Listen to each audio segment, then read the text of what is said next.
నమస్కారం. మన విద్యా 24/7 ఛానల్కి స్వాగతం. 6వ తరగతి నుంచి 10వ తరగతి వరకు పాఠ్యాంశాలన్నీ తెలుగులోనే స్పష్టంగా, సులభంగా అర్థమయ్యేలా వివరించడం మా ధ్యేయం. స్కూల్ పరీక్షలైనా, ఫైనల్ అసెస్మెంట్స్ అయినా, ఎస్ఎస్సి బోర్డు పరీక్షలైనా మీ విజయాలకి కావాల్సిన పూర్తి మార్గదర్శకత ఇక్కడే లభిస్తుంది. ఇక ఈరోజు పాఠంలోకి వెళ్ళిపోదాం. అందరికీ నమస్కారం. ఈరోజు మనం గణితంలో చాలా ముఖ్యమైన టాపిక్ గురించి మాట్లాడుకుందాం. అదేంటంటే ఫ్రాక్షన్స్.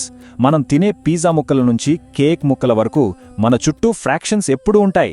మరి వాటిని సులభంగా ఎలా అర్థం చేసుకోవాలో చూసేద్దామా? సరే, ఈరోజు మనం ఏం నేర్చుకోబోతున్నామో చూద్దాం. ముందుగా ఫ్రాక్షన్ అంటే ఏంటి, ఆ తర్వాత వాటిని ఎలా పోల్చాలి, ఎలా కలపాలి, ఎలా తీసివేయాలి, ఇవన్నీ నేర్చుకుంటాం. ఇక చివర్లో కొన్ని ప్రాక్టీస్ ప్రశ్నలతో మనకు ఎంతవరకు అర్థమైందో చెక్ చేసుకుందాం. ఓకే, మొదటి సెక్షన్లోకి వెళదాం. బేసిక్ ప్రశ్నతో మొదలు పెడదాం. అసలు ఈ ఫ్రాక్షన్ అంటే ఏమిటి?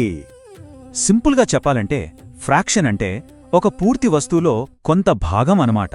ఉదాహరణకు ఇక్కడ చూడండి, ఒక కేక్ని 4 సమాన భాగాలుగా కట్ చేస్తే అందులో ప్రతి భాగం మొత్తం కేక్లో 1/4 అంటే 1/4 అవుతుంది. ప్రతి ఫ్రాక్షన్లోనూ 2 ముఖ్యమైన భాగాలుంటాయి. పైనుండే నంబర్ని న్యూమరేటర్ అంటాం, అంటే మన దగ్గర ఎన్ని భాగాలున్నాయో అది చెప్తుంది. కింద ఉండే నంబర్ని డినామినేటర్ అంటాం. ఇది ఆ వస్తువుని మొత్తం ఎన్ని సమాన భాగాలుగా చేశారో చెప్తుంది. ఉదాహరణకు 3/4లో 3 న్యూమరేటర్, 4 డినామినేటర్. ఫ్రాక్షన్స్లో మళ్ళీ 2 రకాలున్నాయి. న్యూమరేటర్ గనక డినామినేటర్ కన్నా తక్కువుంటే దాన్ని ప్రాపర్ ఫ్రాక్షన్ అంటాం. దీని విలువ ఎప్పుడూ 1 కన్నా తక్కువే ఉంటుంది. ఒకవేళ న్యూమరేటర్ డినామినేటర్ కన్నా ఎక్కువగా లేదా సమానంగా ఉంటే దాన్ని ఇంప్రాపర్ ఫ్రాక్షన్ అంటాం. దీని విలువ 1 లేదా అంతకన్నా ఎక్కువ ఉంటుందన్నమాట. ఇంప్రాపర్ ఫ్రాక్షన్లని ఇంకో విధంగా కూడా చెప్పొచ్చు. అవే మిక్స్డ్ ఫ్రాక్షన్స్. ఇందులో ఒక పూర్తి సంఖ్య, ఒక ప్రాపర్ ఫ్రాక్షన్ కలిసి ఉంటాయి. ఉదాహరణకు 2 3/4 అంటే 2 పూర్తి వస్తువులు ప్లస్ అదనంగా ఇంకో 3/4 భాగం ఉందని అర్థం. రైట్, సెక్షన్ 2కి వచ్చేశాం. ఫ్రాక్షన్స్ అంటే ఏంటో మనకిప్పుడు తెలుసు. మరి 2 వేరువేరు ఫ్రాక్షన్స్ ఇచ్చి వాటిలో ఏది పెద్దదో చెప్పమంటే ఎలా? ముఖ్యంగా వాటి డినామినేటర్లు వేరుగా ఉన్నప్పుడు. చూడ్డాం రండి. డినామినేటర్లు వేర్వేరుగా ఉండే ఫ్రాక్షన్లని అన్లైక్ ఫ్రాక్షన్స్ అంటాం. వీటిని డైరెక్ట్గా పోల్చడం కొంచెం కష్టం. అందుకే పోల్చడానికి ముందు మనం వాటిని లైక్ ఫ్రాక్షన్స్గా, అంటే ఒకే డినామినేటర్ ఉండేలా మార్చుకోవాలి. దీనికోసం ఒక మంచి పద్ధతి ఉంది. అదే ఎల్సిఎం మెథడ్. ఇక్కడ చూడండి, ముందుగా డినామినేటర్లకి ఎల్సిఎం అంటే లీస్ట్ కామన్ మల్టిపుల్ కనుక్కోవాలి. తర్వాత ప్రతి ఫ్రాక్షన్ను ఆ ఎల్సిఎం కొత్త డినామినేటర్గా ఉండేలా మార్చాలి. ఆ తర్వాత న్యూమరేటర్లను పోల్చడం చాలా ఈజీ. ఏ న్యూమరేటర్ పెద్దగా ఉంటే ఆ ఫ్రాక్షనే పెద్దది. కేవలం 2 ఫ్రాక్షన్లను పోల్చడానికి ఇంతకన్నా వేగవంతమైన పద్ధతి కూడా ఉంది. అదే క్రాస్ మల్టిప్లికేషన్. ఇందులో ఏం చేస్తామంటే ఒక ఫ్రాక్షన్ న్యూమరేటర్ని రెండో ఫ్రాక్షన్ డినామినేటర్తో గుణిస్తాం. అలాగే రెండో ఫ్రాక్షన్ న్యూమరేటర్ని మొదటి ఫ్రాక్షన్ డినామినేటర్తో గుణిస్తాం. ఈ ఉదాహరణ చూడండి, 4/7 ఇంకా 3/5. ఈ రెండింటినీ పోలుస్తున్నాం. ఇప్పుడు 4ని 5తో మల్టిప్లై చేస్తే 20 వచ్చింది. తర్వాత 3ని 7తో మల్టిప్లై చేస్తే 21 వచ్చింది. ఇప్పుడు చెప్పండి, 20, 21లో ఏది పెద్దది? 21 కదా. కాబట్టి 3/5 ఫ్రాక్షనే 4/7 కన్నా పెద్దది. ఇక మూడో సెక్షన్లోకి వద్దాం. ఫ్రాక్షన్లను ఎలా యాడ్ చేయాలో, అంటే ఎలా కలపాలో చూద్దాం. ముఖ్యంగా మిక్స్డ్ ఫ్రాక్షన్ల మీద ఫోకస్ చేద్దాం. మిక్స్డ్ ఫ్రాక్షన్స్ను యాడ్ చేయడానికి ఇదొక పద్ధతి.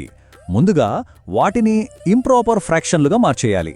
ఆ తరువాత ఒక కామన్ డినామినేటర్ కనుక్కొని న్యూమరేటర్లను యాడ్ చేయాలి. ఫైనల్గా వచ్చిన సమాధానాన్ని మళ్లీ మిక్స్డ్ ఫ్రాక్షన్గా మార్చేస్తే సరిపోతుంది. అయితే ఇంకో సులభమైన పద్ధతి కూడా ఉంది. ఈ పద్ధతి ప్రకారం మనం పూర్తి సంఖ్యలను విడిగా, ఫ్రాక్షన్ భాగాలను విడిగా యాడ్ చేయొచ్చు. ఉదాహరణకు 3/4.5 ప్లస్ 2/3 దీన్ని ఎలా యాడ్ చేయాలో చూద్దాం. ముందుగా పూర్తి సంఖ్యలైన 3 ఇంకా 2ని యాడ్ చేస్తే 5 వస్తుంది.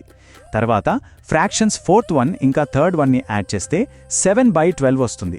ఇప్పుడు ఈ రెండిటిని కలిపేస్తే చాలు మనకు 5/7/12 వస్తుంది. చాలా సులభంగా ఉంది కదా. ఇప్పుడు సెక్షన్ 4 ఫ్రాక్షన్లను ఎలా సబ్ట్రాక్ట్ చేయాలో చూద్దాం. దీనికి కూడా అడిషన్కి వాడిన పద్ధతులే ఉపయోగపడతాయి. ముఖ్యంగా ఇంప్రాపర్ ఫ్రాక్షన్ పద్ధతి అయితే చాలా బాగా పనిచేస్తుంది. Process same. ముందు మిక్స్డ్ ఫ్రాక్షన్లను ఇంప్రాపర్ ఫ్రాక్షన్లుగా మార్చాలి, తర్వాత కామన్ డినామినేటర్ కనుక్కోవాలి, న్యూమరేటర్లను సబ్ట్రాక్ట్ చేయాలి, ఆ తర్వాత వచ్చిన సమాధానాన్ని తిరిగి మిక్స్డ్ ఫ్రాక్షన్గా మార్చాలి. అంతే. ఓకే, ఇప్పటిదాకా మనం చాలా నేర్చుకున్నాం. ఇప్పుడు దాన్ని ప్రాక్టీస్ చేసే టైం వచ్చింది. రండి, గణితాన్ని సులభం చేసేద్దాం. సరే, మొదటి ప్రశ్న. 3/4 ఇంకా 4/7 ఈ రెండిట్లో ఏ ఫ్రాక్షన్ పెద్దది? ఒకసారి ట్రై చేయండి. క్రాస్ మల్టిప్లికేషన్ వాడదాం. 3ని 7తో మల్టిప్లై చేస్తే 21, 4ని 4తో మల్టిప్లై చేస్తే 16. 21 16 కన్నా పెద్దది కదా, కాబట్టి 3/4 ఫ్రాక్షనే పెద్దది. ఇప్పుడు రెండో ప్రశ్న. ఈసారి మిక్స్డ్ ఫ్రాక్షన్లని యాడ్ చేద్దాం. 3 2/3 ప్లస్ 4 1/8 ఎంతవుతుంది? మనం రెండో సులభమైన పద్ధతిని వాడదాం. ముందుగా పూర్తి సంఖ్యలైన 3 ఇంకా 4ని కలిపితే 7. తరువాత ఫ్రాక్షన్లు 2/3 ఇంకా 1/8ని కలిపితే 19/24. ఇప్పుడు రెండింటిని కలిపేస్తే మన సమాధానం 7 19/24. సరే, ఈరోజు మనం నేర్చుకున్న ముఖ్యమైన పాయింట్స్ ఏంటో ఒకసారి గుర్తు చేసుకుందాం. ఫ్రాక్షన్ అంటే ఒక పూర్తి వస్తువులో కొంత భాగం. అన్లైక్ ఫ్రాక్షన్లను పోల్చడానికి ఎల్సిఎం లేదా క్రాస్ మల్టిప్లికేషన్ వాడొచ్చు. మిక్స్డ్ ఫ్రాక్షన్లను యాడ్ లేదా సబ్ట్రాక్ట్ చేయడానికి వాటిని ఇంప్రాపర్ ఫ్రాక్షన్లుగా మార్చొచ్చు, లేదా పూర్తి సంఖ్యలను ఫ్రాక్షన్లను విడివిడిగా కూడా లెక్కించవచ్చు. చూశారు కదా, ఫ్రాక్షన్స్ కేవలం పుస్తకాలకే పరిమితం కాదు. మనం వంట చేసేటప్పుడు, టైం చూస్తున్నప్పుడు, డబ్బులు లెక్క పెడుతున్నప్పుడు ఇలా చాలా చోట్ల వాడతాం. ఈరోజు మనం చుట్టూ ఉన్న ప్రపంచంలో ఫ్రాక్షన్స్ ఎక్కడెక్కడ కనిపిస్తున్నాయో గమనిద్దాం. నెక్స్ట్ పాఠంలో మళ్ళీ కలుద్దాం. ఈరోజు చూసిన పాఠం మీకు ఉపయోగపడిందని హృదయపూర్వకంగా ఆశిస్తున్నాను. ఇలాంటి మరిన్ని స్పష్టమైన, సహాయకరమైన, మార్కులు పెంచే పాఠాలు పొందాలంటే మన విద్యా 24/7 ఛానల్ను తప్పకుండా సబ్స్క్రైబ్ చేయండి. ఈ వీడియో నచ్చితే లైక్ చేయండి, మీ ఫ్రెండ్స్కి షేర్ చేయండి. మీ సందేహాలు, సూచనలు, తదుపరి నేర్చుకోవాలనుకున్న విషయాలు కింద కామెంట్స్లో రాయండి. మీ స్పందన మాకెంతో ముఖ్యం. మీ ఒక్క లైక్, ఒక్క షేర్, ఒక్క కామెంట్ కూడా ఈ చదువు వెలుగును మరింత మంది విద్యార్థులకు చేరుస్తుంది. మాతో ఉండండి. మీ నేర్చుకునే ప్రయాణాన్ని ప్రతిరోజు మరింత బలంగా, మరింత స్పష్టంగా, మరింత ప్రభావవంతంగా మార్చుకుందాం. ధన్యవాదాలు.